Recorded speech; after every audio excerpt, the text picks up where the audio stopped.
Mga ka-vlog, welcome back sa aking channel. Ngayong araw ay may isa na namang interesting na halaman na ating pag-uusapan ay ang mulberry o morera.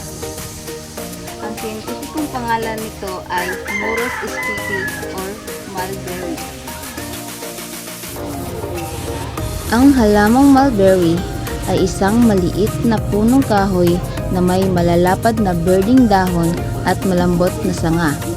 Namumunga ito ng maliliit na prutas na kulay pula, itim o lila kapag hinog at matamis ang lasa. Ang halamang mulberry ay isang uri ng punong kahoy na may malalapad na dahon at namumunga ng maliliit, makukulay at matamis na prutas. Maliban sa pagiging mahalaga sa industriya ng sericulture, ang mulberry ay ginagamit din sa tradisyonal na medisina para mapababa ang asukal sa dugo at palakasin ang katawan. At mahalaga ang saribuhay ng Pilipinas?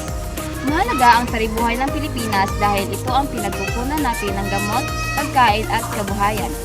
Ang mga kagubatan, ilog at karagatan ay dito na nakatira ang mga hayop at halamang endemic o dito lang matatagpuan. Nakakatulong ang biodiversity sa pagpapanatili ng malinis na hangin, tubig at matabang lupa. Kapag nasira ito, maaapektuhan hindi lang ang kalikasan, kundi pati ang pamumuhay ng mga Pilipino. Ayun mga ka-vlog, sana ay mas nakilala natin ang halamang mulberry at ang kahalagahan ng ating sariling buhay.